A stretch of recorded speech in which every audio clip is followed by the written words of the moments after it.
Welcome back to another edition of the TOP. If you don't know, that's the Outsiders Podcast. I'm here with my main man, Mean Dean, my main man, JG. Tommy. Hey, hold on. Just stop for a minute. What's up, buddy? I told you I wanted to open. I need to get this off my chest. So, okay, well, what's going on? Well, first of all, I want to say that this last Raw, this last SmackDown, the last Elimination Chamber, I was happy with it. But I also was a little pissed off about it. And there's a very particular reason why. But, I mean, Dean, real quick, man. Can't this wait until after the intro? Shut up for a minute, okay? Just give me 5 fucking minutes to talk about this, all right? All right, buddy. Thanks. So what really pisses me off about Raw getting good and SmackDown getting good is you're talking to 3 fucking lifers here of wrestling, all right? We are wrestling fans since we were born, and we will be wrestling fans till we die. But we're not fucking watching wrestling, are we? We're watching entertainment. We're watching fucking somebody go out there named James Ellsworth who wants to get dressed up by Carmella or whatever. James Ellsworth can go away and fucking die as far as I care, all right? I don't need to see James Ellsworth. Same as I didn't need to see Disco Inferno. Same I didn't need to see all these other people, all right? You make WWE good 4 times out of a fucking year, and you make us hang on every 6 months until we find something real and something good, and we just gotta roll by the pay-per-views. I don't even watch SmackDown anymore. And my favorite fucking wrestler is on there, who's AJ Styles. I don't fucking watch it anymore because you guys bore the fuck out of me. Vince, get your shit together. Triple H, you're the fucking worst of them all. You're supposed to be businessman over here, and you're fucking creating a generation of people who don't want to grab the fucking brass ring. Hey, buddy. Hey, dude. Dude, are you all right? Come on now. Like, maybe you should just, take a breather, relax yourself, man. Go drink a beer, we're with you, man. Dude, shit. I feel exactly how you feel, man. Maybe just... Let me wrap this shit up real quick, all right? You guys shut the fuck up for 2 seconds. I'm not a fucking 12-year-old kid, all right? I'm not... If my kid who's 7 years old is going to watch WWE, that's fine. I want him to see the blood, and I want him to see the gore, and I want to see somebody fall off a Hell in a Cell, and that's fine. I don't need him to be fucking brought down by censorship. This isn't one big fucking right to censor, all right? It's not fucking funny, Tommy. Whatever. Get your shit together. Fucking bullshit. Well, yeah, goddamn, okay. dude. I think Mean Dean is a little pissed off, a little heated. Needs to cool off. Go smoke a J. Go drink some beer. I don't know. No, I'm fucking not. Okay, so yeah, sorry about that, guys. As you can tell, man, Mean Dean was heated about that, man. We were talking earlier this week, and man, there was just that frustration boiling all week, and then I guess he just had to let it all out now. Like a firework has a fuse, and sometimes it's short, and apparently Mean Dean had a short fuse, and it got lit. Dynamite went boom. On episode 4, it got a little...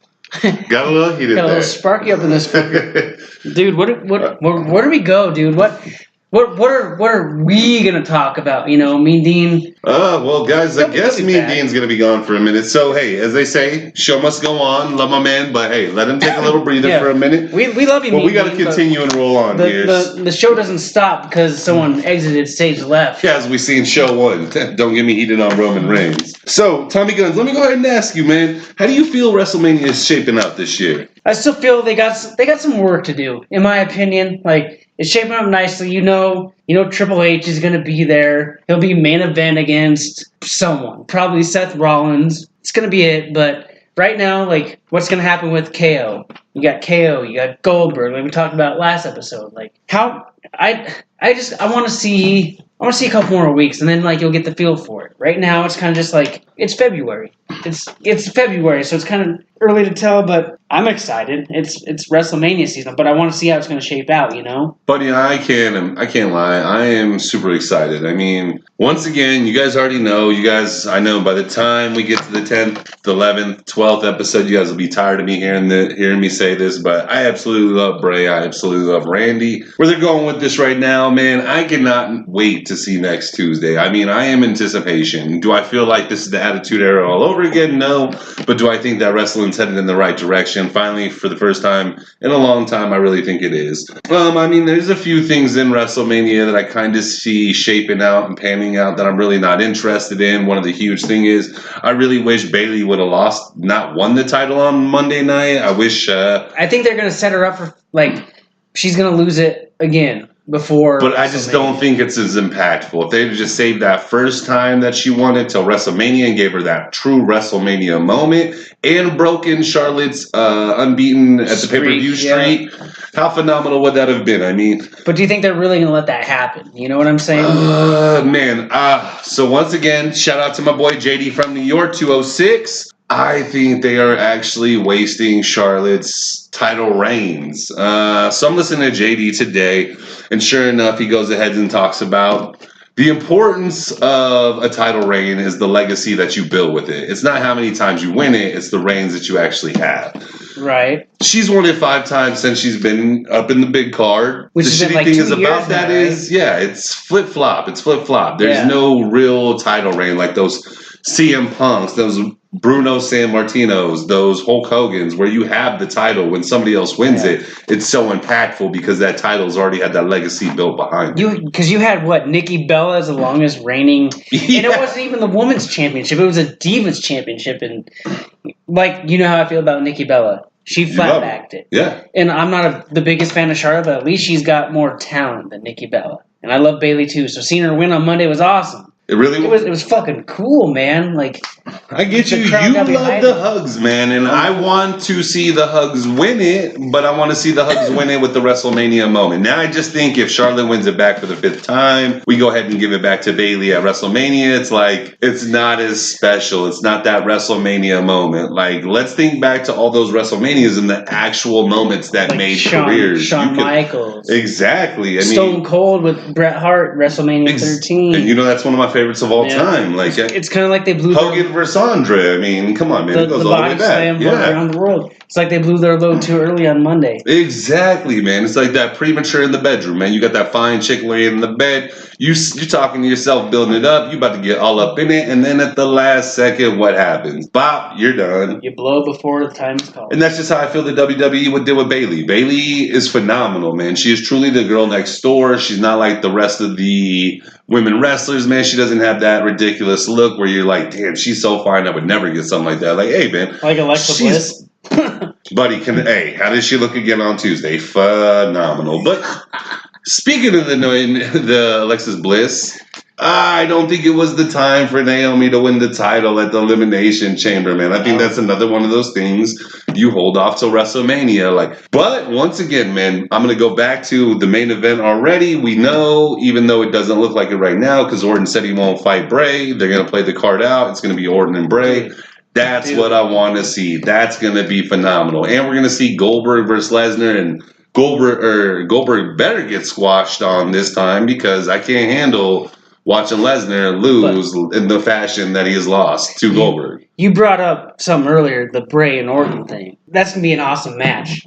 You're going to set your DVRs for that shit. Bray can handle a match in himself. He could wrestle a pillowcase, and it'd still be awesome. The Sister Abigail has got to be one of my favorite finishing moves. I don't know how the fuck he does it. It's beautiful, man. It's one of the coolest things I've ever seen. With the head kiss at the beginning, too, man. I mean, that truly sets it up when you give the head kiss. Yeah. Hey, here's my sacrifice. Bam. And it's done. And then every time Orton comes out, I'm still a little fanboy. I go, Oh, me too. I don't know who I'm going to go for because I've liked Orton since he wore jeans and sandals when he first came. You remember what I'm talking about. He came out being that I fully know, man. I remember back before he didn't have the RKO when he still had the old finisher, man, where he's putting them in the back of the knee and flipping it over, man. And that was phenomenal at that time, man. There's just always been something about Orton for me, man. I am a true believer that he was the legend killer. He truly built his career. Yes, I understand that he went through the faction with Triple H, Evolution, all that fun story. But at the same time, man, that man has still done it on his own, man. He's one of the best technically sound wrestlers out there. And his mic skills aren't as great as Cena's, let's be honest. But now that he's doing the Bray Wyatt gig, it's perfect for him, man. You got Bray Wyatt with the Viper, phenomenal. And they're both, like you said, phenomenal. Randy Orton, I've liked him from day one. So, and Bray Wyatt, day one. So you want to see this match. And speaking of phenomenal, real quick, before we move on to the next topic, guys, let me go ahead and throw this out, man. I've heard rumors that at WrestleMania, we're going to hear AJ Styles versus Shane McMahon. I hear the next Tuesday, we're supposed to hear something along these lines. Shane is going to go ahead and come out as AJ complains about not getting a fair chance for his one-on-one for his title rematch, and Shane's supposed to get in here, and then at WrestleMania, story's supposed to play out that we're going to see AJ and Shane. Well, Tommy Gunnz, how would you feel about that, brother? I don't know. I love seeing Shane McMahon in like a big match, but like last year when he was going against The Undertaker, you've seen Shane McMahon since the mid-90s, late 90s, against Kurt Angle going through a glass, off the top of the cage last year, just doing crazy shit off the Titantron. What does he even do against AJ?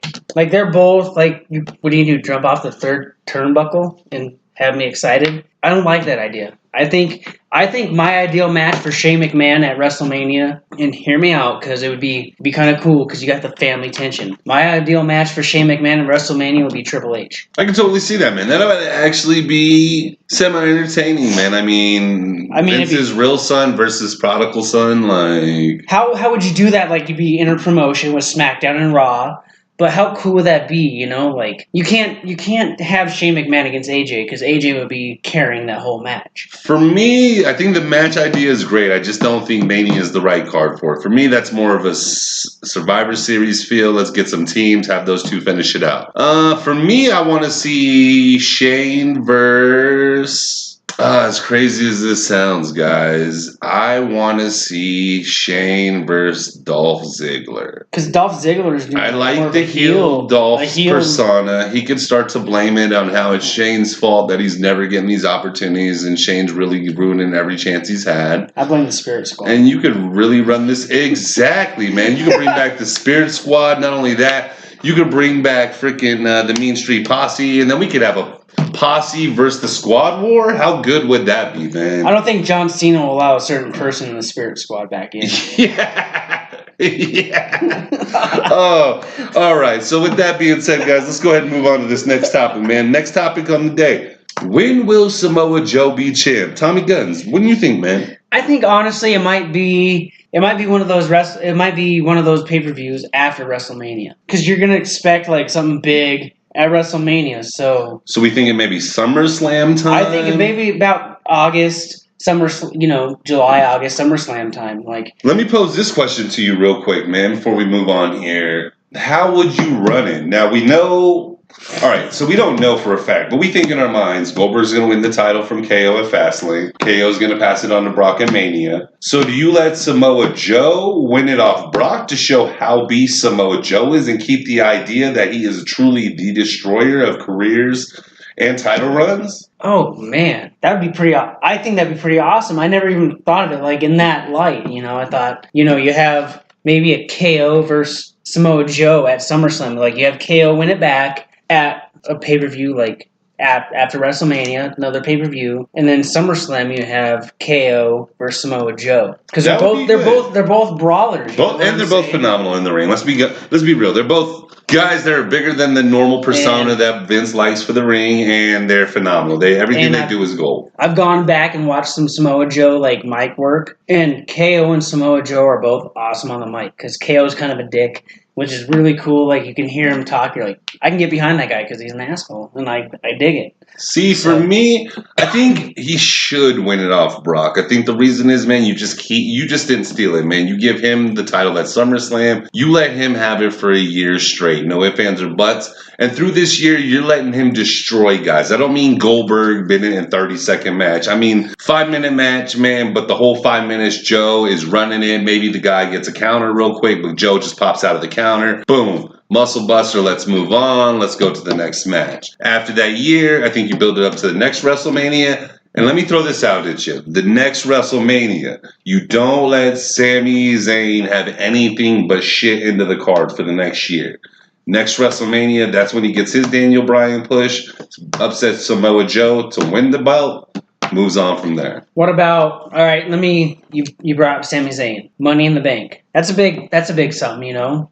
Have they done Money in the Bank? I haven't watched it. like in a while. Like a Money Well, they in the got Bank. the whole Money in the Bank pay-per-view. Yeah, like it hasn't been since last year. So have Sami Zayn win Money in the Bank. Ooh, and then you hold it until next year's WrestleMania. You do the same thing like you Does he do it with Raw? You do it like you do it like with Rollins. You have same Seth Rollins things. You do that. But does that weaken the Sami Zayn character because he's the underdog? So would you want to make it so maybe that he comes? Have him turn heel. He would make an awesome. He would make an awesome heel with the whole like grunge, like the punk rock look. Do you change the intro music? Do I dig his intro music? No. Do you change the intro music if we're going? Keep it the same. See, for me, you'd have to change it. It's just that's too much upbeat. It's upbeat, but like you hear upbeat, you're like, you upbeat. Come on. I could see that. I could really see that, man. You have him come out like you don't expect it. Like say next year's WrestleMania, you have a major. Say Seth Rollins is a babyface still. Ugh. And you have him just beat the fucking shit out of him and cash in his Money at the Bank. All right. With that being said, we got to move on from this Samoa Joe. So, hey, Tommy, what do you want to talk about today, brother? The Wyatt family future. I know you're a Bray Wyatt guy. I know that. How do you feel their family moving on? Phenomenally. In my mind, we play the storyline. Bray and Randy end up fighting at Mania. Luke comes back to Bray, tells him, I was the prodigal child all along. I told you you were wrong. You were believing in the deceiver. Hey, well, the true man's here back. And then you really give Luke the push that he's needed. And not only that, by that time... Eric Rowan will be back, man. And then you could truly bring back the Wyatt family in the true power definition because they'll have the WWE Championship.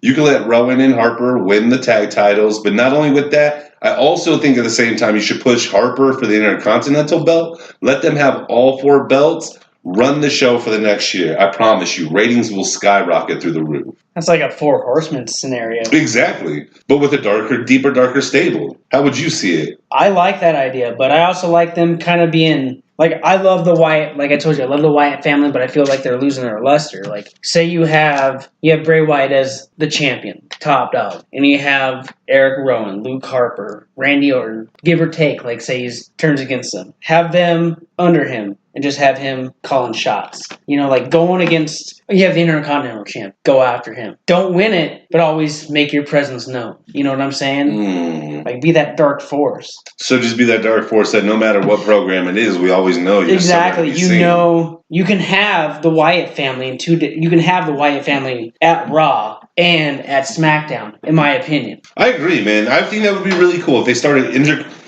cross-promotional breeding them. I think that would be phenomenal, man. If you just have the Wyatts going between both shows.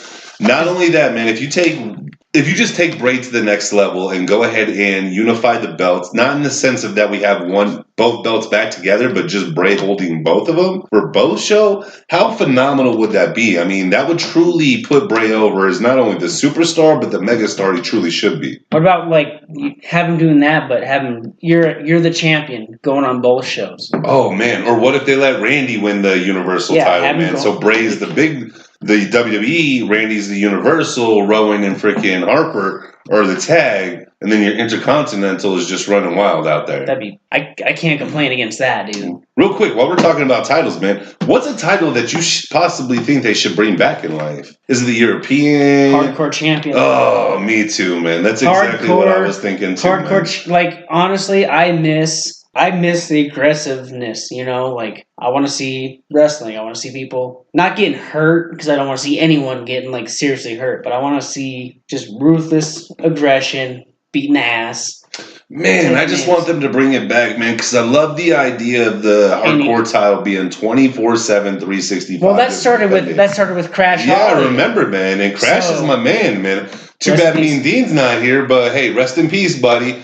Man, the thing I miss is Crash Holly coming out with the scale, man. Over his shoulder. The weight. Yeah, man, that was a beast right there. He was awesome. Like, that was seriously some of the best times with me watched. Like, you never knew, like, he'd be doing an interview, getting his ass kicked. Or he'd be at dinner. Get your ass kicked. You know what I'm saying? What about Molly Holly, man? You remember him and Molly Holly coming out together all the time, man? Her wearing that black, I don't know what you call it, maybe evening gown. I don't know. But I remember Molly Holly. Wasn't she in the Right to Censor? Yes, she was. All right, man. So we're going to move on, guys, here. We're going to take you into our finisher segment. Based on your thoughts of WrestleMania so far, rate it at this minute. Not what we think it's going to be, just where we're at right now. Well, for me, WrestleMania is always like an 8 or 9. They're always going to bring something that you don't expect. So you can't rate it lower than an 8. I still haven't gotten the network yet. Just, heaven forbid, trying to get everything together. It's all right, man. We watch this stuff together anyways. Exactly. It could be a 10, but it's hard for me to rate any pay-per-view as a 10. You know what I'm saying? Like, the one pay-per-view that is a 10 for me, Bash at the Beach, 96. For me, oh, wow, that's good. That's good. And I'm going to be the first one to agree 100% with you on that. But for me right now, man, I probably have it pretty low, man. Right now, it's already a 7. I mean, you have the automatic point drop for me because you gave Bayley the title too early, as I expressed a little bit earlier in the show. Not only on top of that, I mean, other than the Bray Orton match, I'm not really excited. I know Goldberg and You're not excited for Shaq and Big Show? No. Why the my God. fuck I was more excited for Floyd and Big Show, where Big Show actually got punched in the face with the brass knuckles. I mean, let's be real. It's Shaq. Like, I've seen this dude wrestle before. You know who's a better wrestler? Karl Malone. Yes, that's right. You know who's a better wrestler? James Ellsworth. Oh, my.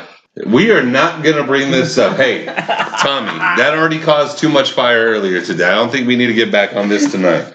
All right, man. I'm serious. Like, the best thing Shaq did was Kazam, and that was horrible.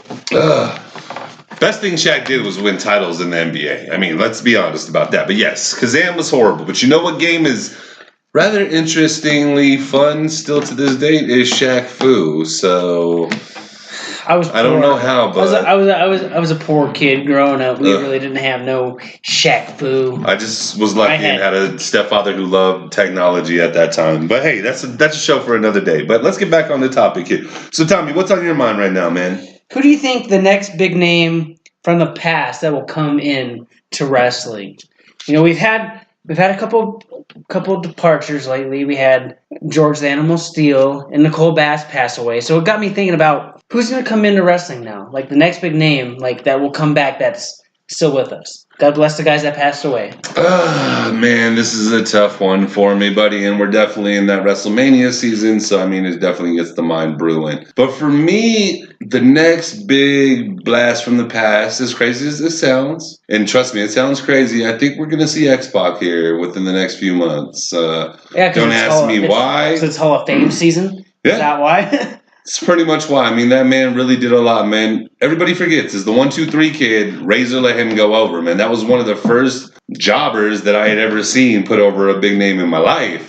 And X-Pac was a jobber, so he got. Is that yeah? Yeah, well, no, it's 1-2-3 kid. He was a jobber, and that's when he beat the Razor. I mean, that was Monday Night Raw. Yeah, they pulled. Everybody came out from the back locker room to celebrate because everybody knew, like, holy cow, this is something that never happens. It's like the first time I watched Bob Sparkplug Holly win a match on his birthday in Alabama. Like, I can't say I was really wanting to see it, but hey, man, it's an amazing moment that I'll never forget in life. Well, for me, the next big name I think is going to wrestle, and I've heard he said he's never going to wrestle again. He's retired. I see the Heartbreak Kid, Shawn Michaels, coming back for one more match.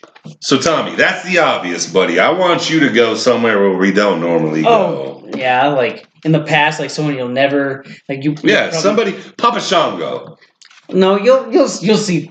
He won't come back as Papa Shango. He'll come back as the Boogeyman 2.0. No, he'll come back as what was the name in the nation? Oh, man, I can't think of it off the top of my head. No, it wasn't Hassan. It was like Kamal or something right around that area, man. But I digress. But let me get back. The next big name, Savio Vega. Oh, that's fire! What's up, man? I'm down with that, man. Because come on now, is he stabbing guys in the ring? That's all I need to know. If it wasn't for one of Stone Cold Steve Austin's first feuds was with Savio, Savio Vega. You got to give that man credit. Yo, man, that tight freaking wife beater, different colored. That was Las Perucas. Yeah, Puerto Rican. They had it was a strap match. That's right, the Puerto Rican strap match. Come on now, like you cannot diss Savio Vega. No, not even for a second, man. even as much as I'd love to stay on topic with Savio Vega, we do have to move on, guys. What do you think they should do going forward with the tag division, man? I mean, we're really looking good. We have some potential tag teams out there that could definitely make names, man. I know everybody's not a big fan of them, the Von Villains. I personally think, man, they give me that like old school circus feel, and for some reason I feel like they could do it with the strong man lifting the circle weights.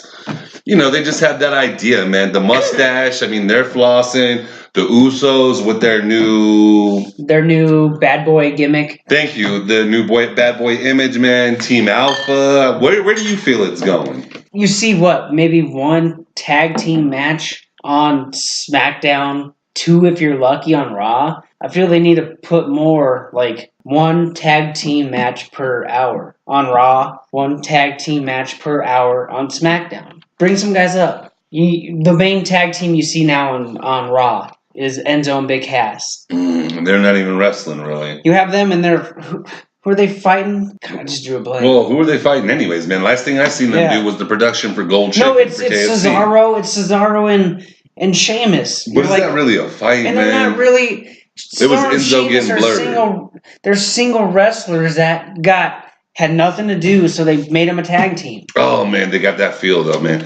Cesaro and Sheamus, to me, got that feel of The Rock and Stone Cold, man, where they're 2 great singles competitors, man, but you just want to piss them off for putting them on a team together, so you do, and gold come. Man, you know what they say, man. How do you get a diamond? From squeezing coal tight as shit, man. Hey, guys. I know my guys. Oh, look who. Wait, hold on. Wait a minute. We have a guest appearance from a man we lost a little earlier in the show, but he's back now. Mean Dean, man. We love you, brother. Where you been? Do my eyes deceive me? Did you cool off? You go get a beer? Did you get a beer? Because like you're a little calm now. You seem a little loose. You're a little wound tight. Like I could have stuck a quarter up your ass and got $1. Jesus.